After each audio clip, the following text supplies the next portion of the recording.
Le sourire de Yevgeny Berzin, le nouveau héros du Tour de France. Miguel Indurain est relégué à près de 5 minutes.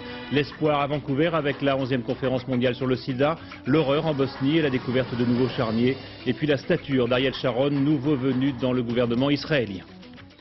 Madame, Monsieur, bonsoir. Avant de revenir sur le Tour de France et la victoire du Russe Berzin, ces images qui nous parviennent de Bosnie, alors que les enquêteurs internationaux ont débuté aujourd'hui leurs travaux d'exhumation des charniers de Srebrenica, d'autres victimes musulmanes des massacres commis par les Serbes de Bosnie étaient enterrées près de Sarajevo. Philippe Rochaud. Ces cercueils contiennent les corps de 47 musulmans exécutés par les Serbes à 30 km de Sarajevo. Ils ont été exhumés ces derniers jours dans le cadre de la vaste enquête des Nations Unies qui déterminera l'ampleur des massacres en Bosnie. Celui-ci s'est déroulé en juin 92. Des civils musulmans ont été entassés dans un autobus et les Serbes ont tiré sur le véhicule à coups de roquettes anti-chars et de grenades. Mais 8 personnes ont survécu à ce massacre. Ce sont elles qui ont témoigné et permis de retrouver les corps. Tout cela n'est que le début d'une vaste campagne de recherche qui va toucher une vingtaine de sites en Bosnie et d'abord la région de Srebrenica. Cette fois, les enquêteurs de l'ONU emploient les grands moyens dans cette forêt où 3000 à 8000 musulmans bosniaques auraient été massacrés par les Serbes. Il a fallu déminer le secteur et faire appel à des médecins légistes, des anthropologues, des généticiens. Ils sauront expliquer dans quelles circonstances les victimes ont été tuées. Les recherches dénoncent un peu plus chaque jour le général Mladic, chef de l'armée serbe bosniaque, comme responsable de ces massacres. Mais les soldats américains de l'IFOR ont déjà constaté qu'il ne sera pas facile d'attraper cet homme accusé de crimes de guerre. La 8e étape du Tour de France, on attendait un sursaut d'Indurain, on a eu une confirmation du Russe Berzin. À l'issue du contre-la-montre entre Bourg-Saint-Maurice et Val d'Isère, il conserve son maillot jaune et relègue Indurain après de 5 minutes. Claire Reynaud. C'était ce matin à l'entraînement. Un Miguel Indurain souriant, confiant et qui semblait avoir totalement oublié sa défaillance de la veille. Quelques minutes avant 16 h, le quintuple vainqueur du Tour de France avait l'air tout aussi décontracté au départ du contre-la-montre. Et il confirmait sa bonne santé dans la montée entre Bourg-Saint-Maurice et Val d'Isère en doublant l'Italien Pipoli qui était pourtant parti 2 minutes avant lui. À l'arrivée, Indurain signait le meilleur chrono, mais il savait sans doute déjà que cette victoire n'était que provisoire, car 12 concurrents mieux classés étaient encore en piste. Comme son compatriote Abraham Olano, le champion du monde, ou encore le Danois Bjarne Riis, qui allait devancer le roi Miguel de plus de 30 secondes. Et puis il y avait bien sûr Yevgeny Berzin, bien décidé à conserver son maillot jaune. Le Russe, on l'avait presque oublié, est le dernier coureur à avoir battu Indurain dans un grand tour. C'était en 1994 lors du Giro et à cette occasion, il avait maté l'Espagnol dans tous les contre-la-montre. Cet après-midi, il a encore volé 61 secondes à Miguel Indurain qu'il devance désormais de 5 minutes au général. La joie d'Yevgeny Berzin a presque éclipsé la détresse de Laurent Jalabert, définitivement relégué dans les profondeurs du classement après avoir perdu près de 6 minutes aujourd'hui. Les espoirs français reposent donc définitivement sur les épaules de Richard Virenque, 7e au général, et qui pourrait bien exprimer ses talents de meilleur grimpeur demain dans la redoutable étape de montagne qui conduira les rescapés du peloton à Sestrières, en Italie. Justement, avant de rejoindre Jean-René Godard et Richard Virenque sur la ligne d'arrivée, voyons d'abord comment ce genre de contre-la-montre se vit de l'intérieur, dans la voiture d'un directeur sportif. Philippe Visseria. Lors des premiers kilomètres, Roger Leger ne dira rien. Tendu, il observe son coureur placé 10 mètres devant lui. Chris Boardman, ex-champion du monde du contre-la-montre, est la dernière chance de l'équipe Gann sur ce tour. Au début de l'été, le directeur sportif et son coureur sont venus reconnaître le parcours. Au bout de quelques minutes, premier verdict. Et là, Chris fait un bon départ, il est très concentré et aussi, on sent agressif et nerveux dans l'effort. Distancé au classement général, Boardman a besoin d'une bonne performance pour se relancer. Au bout de 10 km, il rattrape le concurrent parti 2 minutes avant lui. Et à mi-course, Radio Tour annonce la bonne nouvelle. Le meilleur temps vient d'être réalisé par le 91, Chris Boardman. À chaque pointage, le coureur ne peut être renseigné que par son directeur sportif. Best time! Best time! Allez! Allez Chris! Allez, best time! Allez! Encore! Encore! Allez! Allez! Longtemps, Chris Boardman aura gardé la première place de ce contre-la-montre, jusqu'à ce que les ténors du peloton ne le détrônent. Il termine finalement 8e, mais comme à chaque arrivée d'étape, son directeur sportif n'aura pas le droit de franchir la ligne derrière lui. Dans l'ombre du champion, son travail a payé. Pour lui, c'est bien là l'essentiel. Alors Jean-René Godard, vous êtes avec le meilleur Français du Tour pour l'instant, Richard Virenque. Un mot d'abord, si vous le voulez bien, sur la performance du Russe Yevgeny Berzin. Miguel Indurain avait dit qu'il le redoutait, il avait raison si j'ai bien compris. Oui, tout à fait. Je pense que Yevgeny Berzin est un phénomène. Il est russe, il a 26 ans. Il y a 2 ans, il était le seul à avoir battu Miguel Indurain dans une grande course par étapes. C'était le Tour d'Italie. L'an dernier, il avait abandonné malade dans les Alpes, dans le Tour de France. Et cette année, il revient en pleine possession de ses moyens. Cet après-midi, Yevgeny Berzin en fait, a ressemblé à Bernard Hinault. Il a imposé sa loi dans un contre-la-montre à la manière d'Hinault, avec force, avec orgueil, en réussissant à creuser des écarts très importants. Et comme hier, dans la première grande étape de montagne, dans la première grande étape des Alpes, Yevgeny Berzin est également arrivé avec les meilleurs. Il s'est aussi rassuré quant à ses capacités en haute montagne. On peut dire ce soir que Yevgeny Berzin, à 26 ans, est en position de force, bien qu'il reste encore 13 jours de course dans ce Tour de France. En fait, Richard Virenque, on assiste peut-être à un bouleversement complet des valeurs. On assiste à un Tour de France très difficile au niveau du temps et donc Berzin prend un avantage. Je dirais qu'il est sorti du Tour d'Italie, du Tour de Suisse, de beaucoup de courses à étapes. Je crois qu'il va très fort en ce moment et donc il faut voir s'il tiendra 3 semaines. Alors Richard Virenque, vous êtes demain, c'est la grande étape des Alpes entre Val d'Isère et Sestrières avec le fameux col du Galibier. Vous êtes le meilleur grimpeur. Vous préparez une petite surprise pour cette étape, Richard Virenque?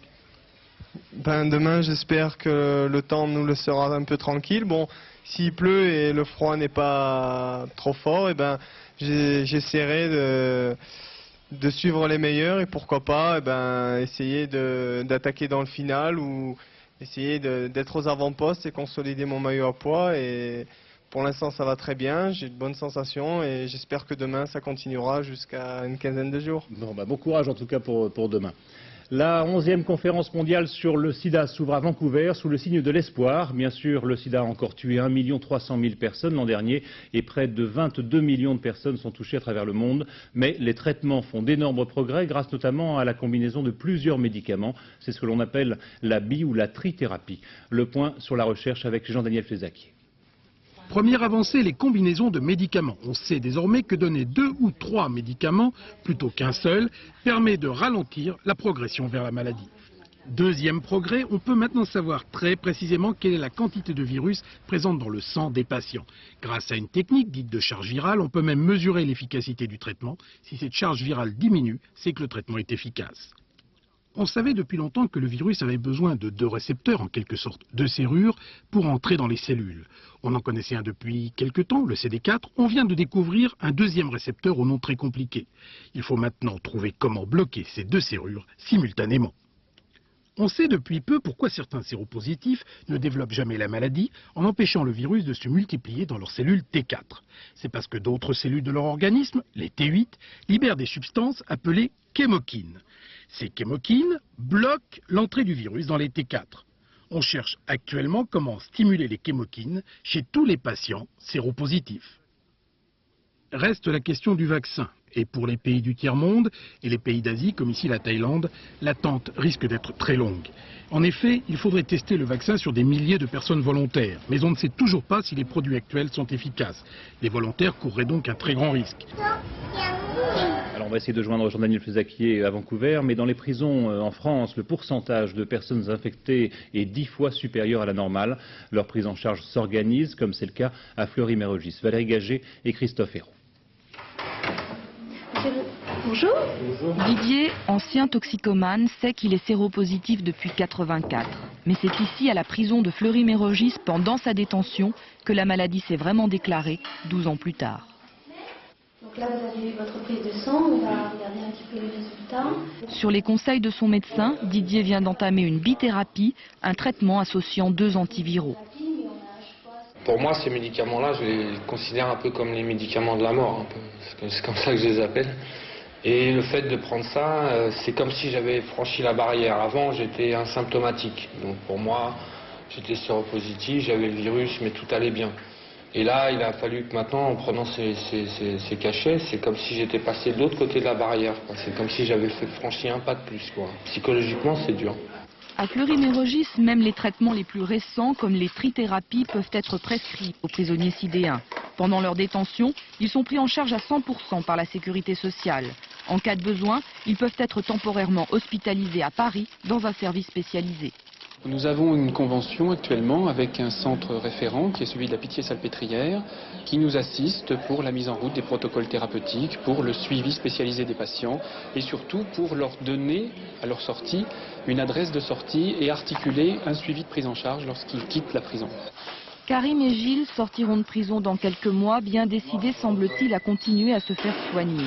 Tous deux sont d'anciens toxicomanes. Ils ont découvert leur séropositivité en 90 lors d'une précédente incarcération, en acceptant de subir le test de dépistage qui est aujourd'hui systématiquement proposé en France aux nouveaux détenus. Au bout de quelques mois d'incarcération, j'ai commencé à réaliser la gravité du truc, quoi. Moi, j'ai une femme, j'ai des gosses. J'ai compris beaucoup de choses, que la vie, elle n'allait plus être la même, quoi. Qu'il fallait une autre hygiène de vie. C'est pas en prison que je prends conscience de ma maladie. Au contraire, en prison, je l'enterre. En prison, je l'enterre et je l'étouffe et j'y pense pas. Au contraire, je pense qu'il faudrait que j'y pense un peu plus. À Fleury, comme dans toutes les prisons françaises, le nombre de détenus au stade SIDA ne cesse d'augmenter. Grâce aux 144 protocoles signés depuis 2 ans entre les hôpitaux et les prisons, la qualité des soins s'est améliorée, mais dans la majorité des établissements, d'énormes progrès restent à accomplir. Alors Jean-Daniel, vous êtes à Vancouver, il y a 15 000 experts venus de 125 pays pour cette conférence. Est-ce qu'on peut dire aujourd'hui que l'épidémie s'est ralentie ? Alors on peut dire qu'en fait une partie de l'épidémie, Benoît, commence à se freiner dans certains pays, surtout dans les pays occidentaux, parce que les campagnes portent leurs fruits.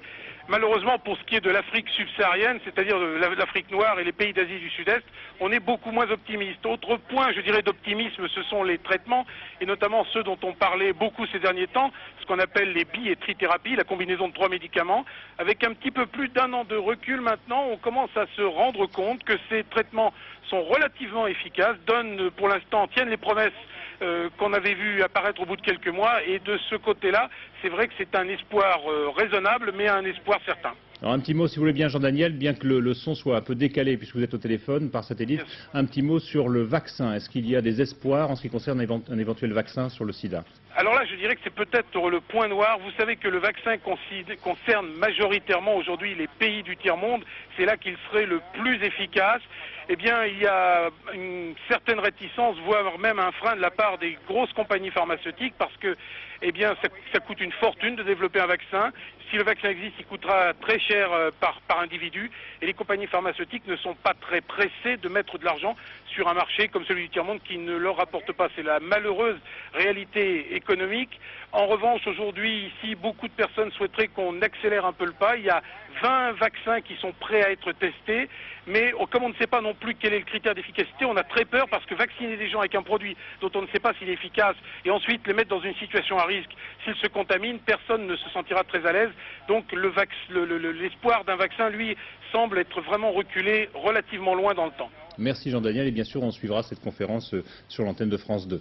Le voyage de Jacques Chirac en Arabie Saoudite au menu des discussions à rapprochement politique et économique entre les deux pays, mais aussi le renforcement des liens en matière de lutte contre le terrorisme et la nouvelle donne au Proche-Orient. À Jeddah, Philippe Arroir. Malgré son état de santé fragile qui l'a obligé à se retirer du pouvoir quelques semaines, le roi Fahd a conduit les entretiens politiques avec Jacques Chirac. Thème majeur, le Proche-Orient et le processus de paix que les Saoudiens comme les autres pays arabes veulent voir aboutir malgré le peu d'enthousiasme affiché de la nouvelle équipe israélienne. Le prince héritier Abdallah a confirmé que son pays avait apprécié l'appel du G7 à Lyon où la Russie, les États-Unis et l'Europe ont pressé Israël de poursuivre le processus de paix. Mais pour Jacques Chirac, il ne s'agit pas de faire un procès d'intention au Premier ministre d'Israël. S'agissant du gouvernement israélien, nous connaissons les thèmes sur lesquels le Premier ministre a fait sa campagne. Nous ne connaissons pas encore les décisions que prendra son gouvernement. Et je souhaite de tout cœur qu'elles soient aussi conformes au processus de paix tel qu'il avait été arrêté que possible. L'Arabie saoudite apprécie la politique arabe de la France que le président Chirac entend remuscler et célèbre donc un nouveau partenariat avec Paris. Cette visite politique avait pour but de créer un nouveau climat de confiance et d'amitié avec l'Arabie saoudite qui devrait permettre de faciliter nos échanges économiques et commerciaux. C'est une question de chaleur, a dit M. Chirac. Ici, à Jeddah, il fait plus 40 degrés. Plus chaud qu'à Paris. À Washington, qui s'apprête à recevoir Benyamin Netanyahou, on presse également le Premier ministre israélien de fournir des preuves sur sa volonté de paix. Mais les signes qui nous arrivent aujourd'hui d'Israël ne vont pas forcément dans ce sens, avec la nomination du chef de file des durs de la droite, Ariel Sharon, à la tête d'un super ministère. Martine Laroche-Joubert. Un super ministère pour Ariel Sharon. Il en rêvait du fond de sa retraite campagnarde. C'est chose faite. Un conseil des ministres extraordinaire réuni aujourd'hui à Jérusalem le nomme à la tête du ministère des infrastructures nationales. L'épilogue d'un bras de fer de plusieurs semaines, pendant lesquelles David Lévy, ministre des Affaires étrangères, menaçait de démissionner si Ariel Sharon n'entrait pas au gouvernement. Le chef de file des durs de la droite obtient donc un poste clé à l'extrême satisfaction des colons. Il détient tous les instruments pour renforcer les implantations, travaux publics, construction des routes, énergie. Grosse inquiétude en revanche côté palestinien, où chacun se souvient qu'Ariel Sharon fut l'homme de la guerre du Liban en 1982. Ministre de la Défense, il démissionne de son poste quand une commission d'enquête établit sa responsabilité indirecte dans les massacres de centaines de Palestiniens à l'intérieur des camps de Sabra et Shatila. Une image d'homme aux méthodes très expéditives qui explique les réticences d'aujourd'hui. Mais à son actif, il est l'un des artisans de la victoire de Benyamin Netanyahou. C'est lui qui a négocié le ralliement des ultra-religieux. Un soutien de poids qui lui vaut sans doute sa nomination au gouvernement. Mais à la veille du voyage de Benyamin Netanyahou aux États-Unis, où Ariel Sharon n'est guère apprécié, nul doute que cela n'améliorera pas l'image du Premier ministre israélien. La navette américaine Columbia est revenue sur Terre. Elle s'est posée sans encombre à 14h37 heure de Paris sur la base Kennedy. Le plus long vol d'une navette avec à son bord le Français Jean-Jacques Favier. Jean-Claude Alanic. C'est la première fois que la NASA montrait ces images, l'atterrissage de la navette vu du cockpit de pilotage. Columbia vient de retrouver l'attraction terrestre et se prépare à se poser comme un gros planeur sur la piste du Kennedy Space Center en Floride. Un atterrissage tout en douceur pour cette mission de 17 jours dans l'espace, un record absolu pour une navette américaine. Mais les 7 astronautes ne sortiront pas ensemble de Columbia et c'est sur une civière, loin des caméras, que le Français Jean-Jacques Favier quittera la navette pour subir dans ce camion une dernière biopsie au mollet afin de mieux comprendre comment les muscles réagissent après 2 semaines de microgravité. Ces petites opérations laissent une petite cicatrice et vous font boiter pendant à peu près 48 heures, mais c'est tout. Dur malgré tout de boiter sur Terre quand on a connu l'extraordinaire sentiment de légèreté et de liberté que procure l'absence de pesanteur. Dans quelques mois, Jean-Jacques Favier devrait retrouver son laboratoire de physique à Grenoble, avec sans doute le rêve secret de tout astronaute, repartir à la conquête de l'espace. Alors restons dans les airs avec ces courses d'avions. Elles étaient très en vogue dans les années 30. Elles reviennent aujourd'hui à la mode, malgré les dangers. Reportage au Touquet, d'Anne Mourgue et de Dominique Mas. Vitesse 400 km/h. Altitude quelques mètres au-dessus de la tête des spectateurs. Mais ne dites surtout pas à ces pilotes qu'ils sont kamikazes. C'est le même état d'esprit que dans des courses de voiture. Est-ce qu'un pilote de voiture est kamikaze? Non, je pense pas. Un sport pourtant longtemps interdit en France, jugé trop dangereux. Le principe est simple, un circuit de 5 km, délimité par 3 pylônes à couvrir le plus rapidement possible. Une histoire de confiance entre le pilote et sa machine. C'est extrêmement nerveux, très rapide. Le pilotage, finalement, moi je compare ça au domptage d'un cheval sauvage. Sa monture, Hervé l'a construite lui-même. Il la chouchoute, la bichonne. Ancien spécialiste de la voltige aérienne, il se reconvertit à la vitesse pour connaître encore plus de sensations. Car on ressent du plaisir, mais c'est assez abstrait, il faut le vivre pour voir ce que c'est. Le vivre, comme à l'origine les pilotes américains, démobilisés après la Première Guerre, ils risquaient leur vie pour décrocher la prime offerte vainqueur. Le public frissonnait comme aujourd'hui. Vous êtes impressionné? Un petit peu. J'aimerais pas y être. Dommage, d'autant que ces as de l'aviation ne sont qu'une quinzaine en Europe. Il rêve de faire des émules. Enfin, pas trop jeune quand même.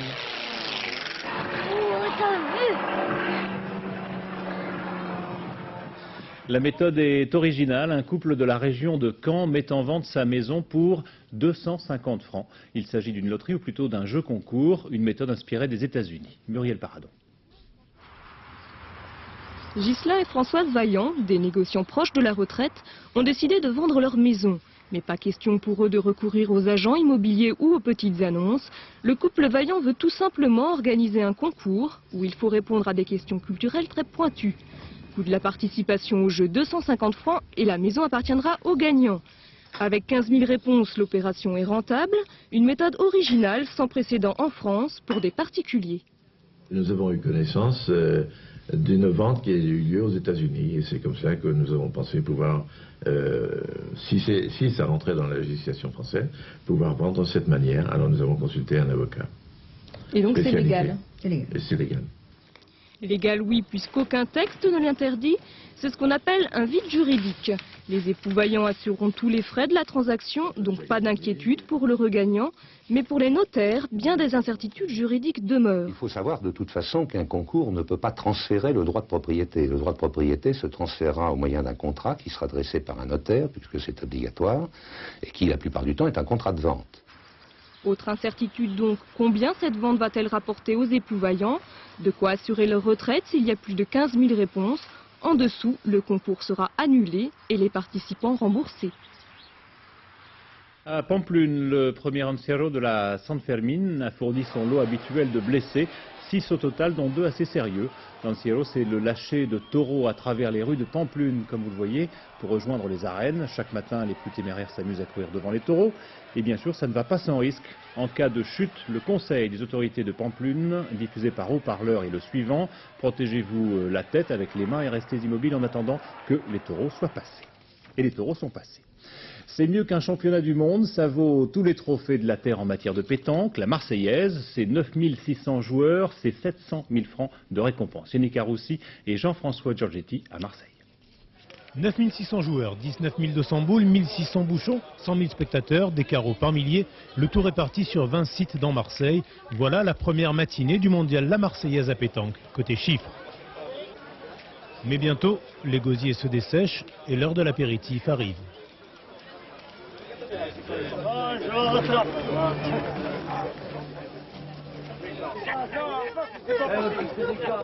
Sur ce terrain, la partie est serrée mais l'ambiance détendue.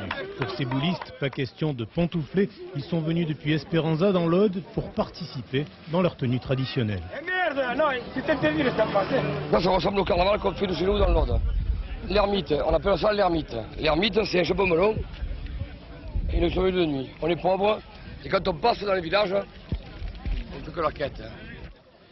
Du coup, les adversaires ont plutôt du mal à garder leur sérieux. Tu arrives à te concentrer? Non. Tu joues bien quand même? Moyen, ouais. Oui. Ouais. C'est stressant. Voilà. Voilà. Très, très. On est motivé. On a oublié de manger, on a fait que l'apéro. Le public, en tout cas, est nombreux, comme pour les plus grandes parties. Je te donne le secret. Eh bien, on est éliminé. Depuis quand? Ah, pour rien. Et comme eux, ils sont nombreux à rester sur le carreau à l'issue de cette première journée. Le chemin est encore long qui mènera 2 équipes jusqu'à la finale de mercredi.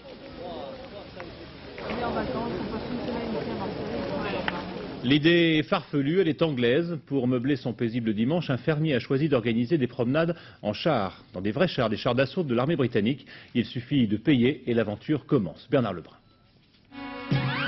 Perdu dans la campagne, au royaume du bizarre, il est une ferme pas comme les autres où se côtoient des vaches pas trop folles et de drôles de cinglés, de la chose blindée.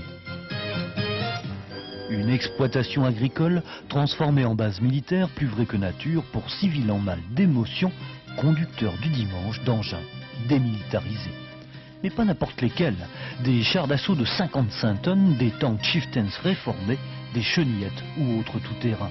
Le terrain justement, véritable champ de manœuvre, où tournent en rond comme des petits fous ces chars de combat familiaux. Drôle de jeu devenu la dernière surprise à offrir dans la région. C'est un cadeau de ma femme. C'est un cadeau de Noël de mon mari. Ce n'est pas moi qui ai choisi de faire cela. C'est mon mari qui m'a offert ce cadeau pour mon anniversaire. C'est demain. Une drôle d'idée qui a coûté 700 francs au mari pour transformer sa femme en petit soldat. Casque sur la tête, Maureen gagne le poste de pilotage de son tout nouveau véhicule. Pas exactement confortable ou esthétique. Rapide leçon de conduite avec le sourire par un instructeur qui en a vu de toutes les couleurs. Le plus incroyable client que j'ai eu, c'est une vieille dame de 80 ans venue tout spécialement des États-Unis. Tiens, une balle perdue. C'est ce que les Anglais appellent transformer des socs de charrue en épée. Et si l'environnement n'apprécie pas du tout, le fermier lui s'y retrouve car cela rapporte. Quant à ces conducteurs de tank du dimanche, caméscope au point, ils pourront dire « je l'ai fait ».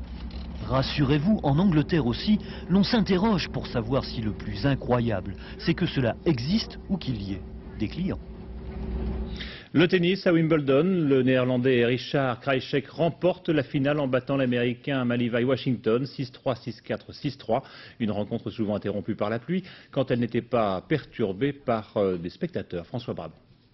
À voir la tête des deux joueurs, voilà une finale qui s'annonce bien. Cette jeune spectatrice ne fait que passer, mais ça suffit pour qu'on la remarque. D'ailleurs, devant la popularité de la méthode, Washington essaye de mettre le public de son côté. C'est vrai que le magazine américain People a classé l'américain il n'y a pas longtemps parmi les 50 plus belles personnes du monde. Mais côté tennis, au début du match, c'est de loin Krajicek le plus impressionnant.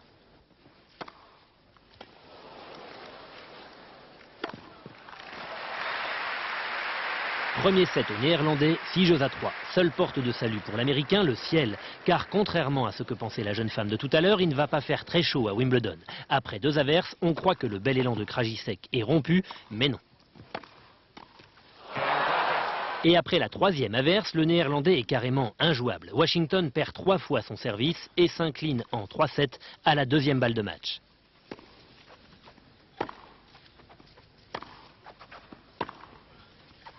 Premier titre du Grand Chelem pour Krajicek, premier titre du Grand Chelem d'ailleurs pour un Néerlandais. À 25 ans, l'un des plus grands cogneurs du circuit de tennis vient de découvrir la douceur des grandes victoires. Raconter le XXe siècle tel que l'ont vécu les gens ordinaires, c'est l'ambition de la série que diffuse France 2 à partir de ce soir. Une production de la BBC adaptée par Pathé et France 2. Ce soir, le temps des espérances, entre 1900 et 1910. Une époque aussi où les femmes ont commencé à se faire entendre. En Angleterre, on appelait ça les suffragettes.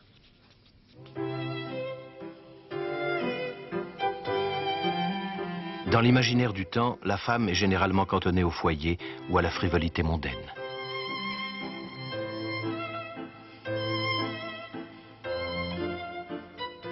Personnages de second rang depuis des siècles, les femmes aspirent à devenir des citoyens à l'égal des hommes.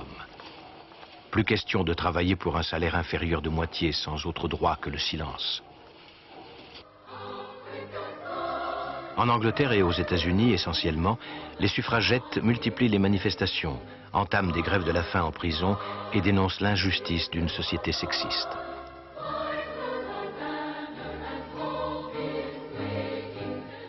Par des démonstrations de plus en plus spectaculaires, elles visent à s'attirer la sympathie d'une opinion qui se dérobe. Voilà, c'est ce soir sur France 2, mais tout est loin d'être gagné pour les femmes, c'est bien connu. Le maire de Diano Marina en Italie n'a rien trouvé de mieux que d'offrir une semaine de vacances à toutes celles qui afficheront les mensurations de Sophia Loren. Délicate attention que nous compte Alain Chalon. Apparemment, la station de Diano Marina en Italie, à une 50aine de kilomètres de la frontière française, près de San Remo, ne manque pas de clients. Le mètre carré y vaut cher et l'on n'est jamais sûr de trouver un coin pour poser sa serviette. Seulement, Diano Marina, avec sa voie de chemin de fer qui passe au ras des vagues, souffre d'un problème d'image. Alors le maire, grand amateur de femmes devant l'éternel, a une idée géniale. Nous voudrions qu'à terme, il ne vienne à Diano que de très grands, très beaux top modèles. Alors nous avons cherché un critère objectif qui est celui des mensurations classiques, disons celle de la Vénus de Milo ou de Sophia Loren. 90, 60, 90, ce sont les mensurations de Sophia Loren. Il a donc été décidé que toute femme correspondant à ces critères se verrait offrir une semaine de vacances gratis à Diano Marina. et notre mère d'arpenter les plages de sa station, maître de couturier à la main, et de mesurer les formes avantageuses des plus belles naïades de Diano. Beaucoup de candidates, mais peu d'élus. 90, 60, 90, ça n'est pas si banal. En une journée entière de tentatives, notre mère n'a trouvé qu'une héritière de Sophia Loren. Tout cela pourrait n'être qu'un gag ou une provocation si cela ne correspondait pas à un vrai raisonnement commercial. Nous avons toujours beaucoup de gens qui viennent, mais ce sont de plus en plus des personnes âgées. L'idée de 90, 60, 90 est donc celle-ci, tenter de faire baisser l'âge moyen des clients. Heureux élu du jour, Maria ne savait sans doute pas qu'elle se prêtait en fait à une simple opération de marketing. Et la mode maintenant avec ce soir la collection de Givenchy, Marie-Josée Lepicard et Éric Georgeau. Qu'est-ce qu'on fait? Les 6 mois de maison de John Galliano chez Givenchy, ou le bicentenaire du directoire, un jeune Bonaparte retour d'Égypte, et les merveilleuses nues sous leurs robes et la ceinture sous les seins.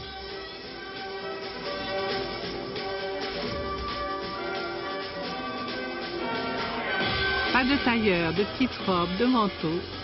Les dames qu'habille John Galliano se couchent après le petit déjeuner et se relèvent pour sortir dîner. Toute la collection est vouée aux vêtements du soir.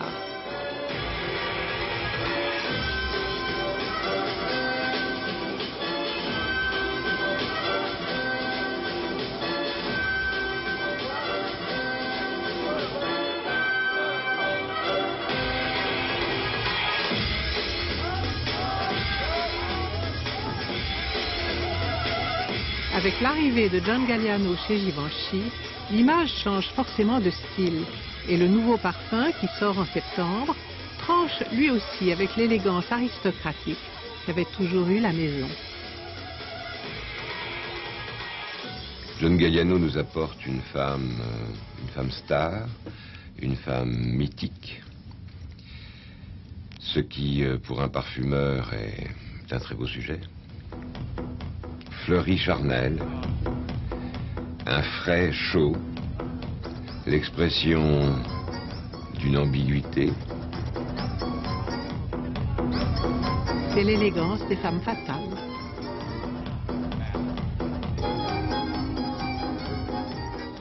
Et après les grands, les petits, le salon de la mode enfantine se tient en ce moment à la porte de Versailles. Alors regardez bien ce qu'il faut porter, mais surtout ne faites pas d'impair. Ce que vous voyez là, c'est la mode bien sûr, mais la mode pour l'été 97. Donc pas pour cette année, hein. Surtout pas sur les plages cette année. Attendez 97.